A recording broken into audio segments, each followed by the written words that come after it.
Welcome across America and around the world to the most unusual hour you will ever hear. This is the only hour that ever was or ever will be. This is the most important hour in your entire life, for during this hour you will decide your future and thus our collective futures. I'm William Cooper, and this is the hour of the time.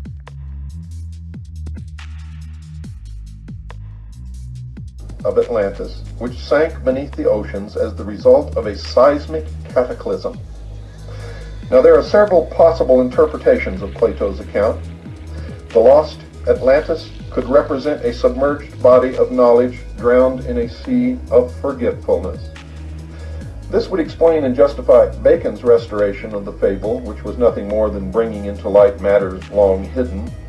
According to the Critias, the oceans became so agitated and laden with mud and slime that navigation to the west ceased. Sailors feared to go beyond the Pillars of Hercules toward those Hesperic isles sacred to the mysteries.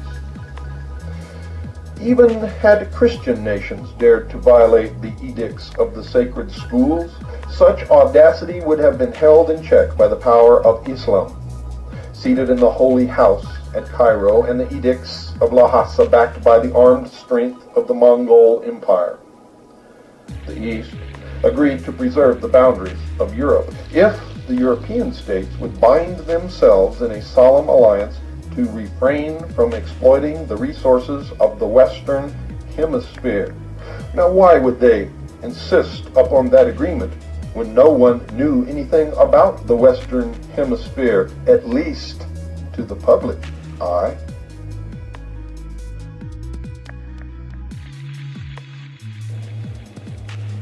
Fear of a terrible retribution from beyond the walls of Gog and Magog prevented the popes from violating their agreement, and without the leadership of the church, the great families dared not engage in private projects.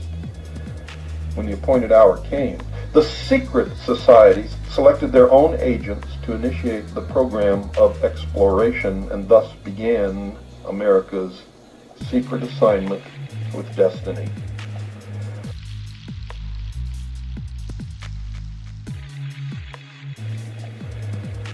Was Columbus then working, asks Grace A. Findler, either as an individual or as a chosen representative of secret societies to bring into expression the old utopian ideals and to directionalize them across the seas?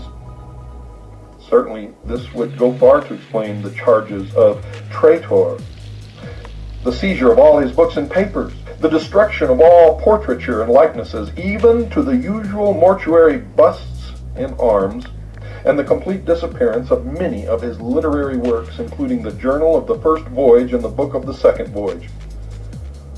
All this, ladies and gentlemen, would then have been mere inquisitional routine, with the rewriting of his biography more or less both of political necessity and, of course, a holy duty.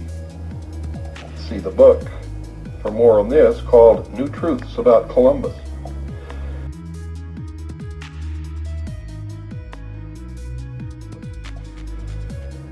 Campagnella, in his Civitas Solus, caused a Genoese sea captain to be the guest of the Grand Master of the Knights Hospitallers.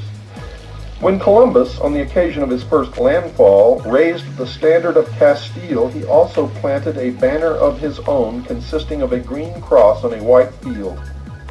Was this a device of the Knights Templars? You bet your booties it was.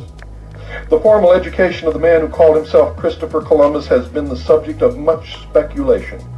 The navigator wrote in 1501 that during his many voyages to all parts of the world he had met learned men of various races and sects, and had endeavored to see all books of cosmography, history, and philosophy, and of other sciences.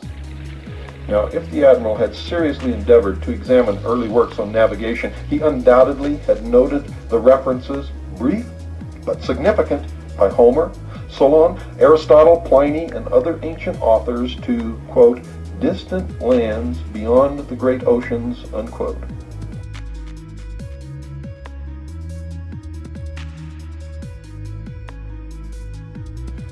Plutarch's voyagers must have explored vast areas, and Verplanck Colvin summarizes the old accounts thus, quote, "In the days of Homer, or rather before his time, navigators traveled thousands of miles out into the Atlantic and back across it. They were guided in their voyages by the stars," unquote.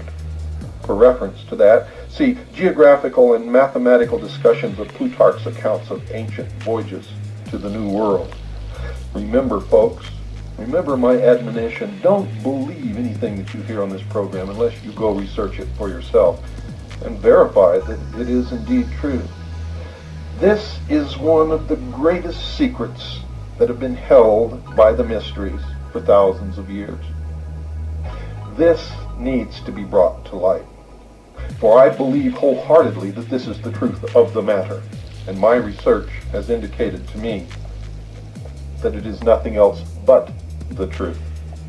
One group of authorities considers it probable that Columbus was little better than an illiterate sailor, and that his rudiments of learning were derived from a guild school supposed to have been established by the weavers of the city of Genoa.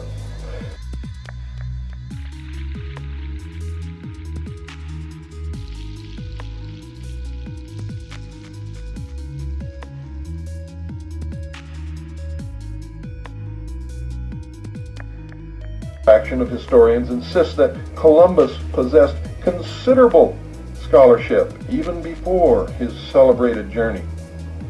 According to Henry Hiresi, an outstanding writer on the Columbus mystery, the navigator left 97 manuscripts and over 25,000 marginalia, which may be considered a remarkable achievement for an illiterate. How many illiterates do you know who have ever written anything? Much less 97 manuscripts and over 25,000 marginalia.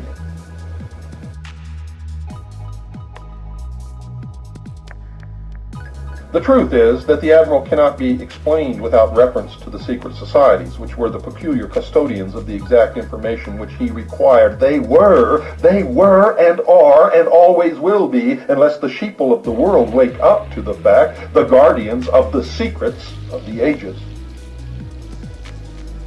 The religious and mystical inclinations of the great discoverer are mentioned by most of his biographers. At times, Columbus dressed in a plain robe and girdle similar to the costume of the Franciscan order. It was reported by his son that Columbus died wearing a Franciscan frock. It is not known, however, that he was directly associated with this order, even as a lay brother.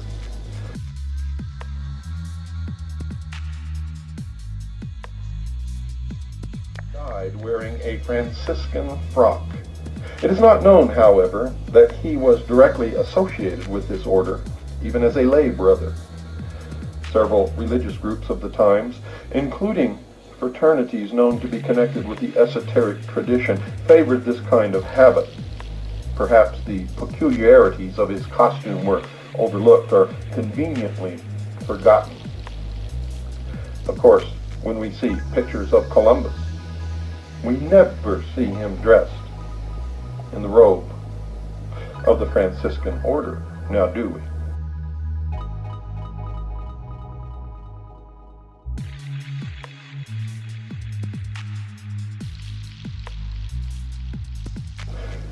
The admiral regarded himself as chosen by heaven to fulfill a great mission and was strengthened by the conviction that he was guarded and guided by the divine providence. Where have you heard that before? Divine providence was spoken of by Columbus and by all of our forefathers, who also, by the way, belonged to the same mystery religion. Such contemporary reports, folks, could imply far more than modern writers would like to acknowledge, and far more than you probably even want to hear. In these troublous times, it was customary for the members of secret societies to conceal the true source of their instructions by some general statement about heavenly guidance. The mystical instincts of the admiral, his belief in miracles, prophecies, and the doctrine of preordination have been advanced by some critics as proofs of his mental instability a la David Koresh. Referring to what he calls the colossal mystical self-confidence of Columbus, John Bartlett Brebner writes that it was so integral a part of the navigator that he could believe on one occasion in his voyaging that God had led him to the new heaven and new earth of revelation, and in his darkest hour he knew that God spoke to him in encouragement.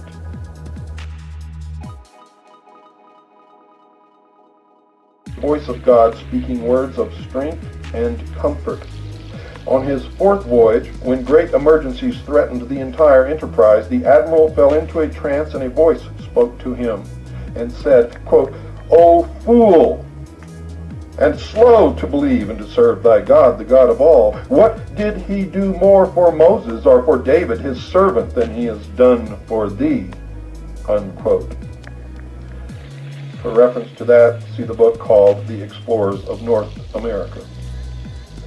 Columbus, folks, may have been a disciple or student of the illuminated Raymond Lully. There is a persistent rumor to this effect. He was also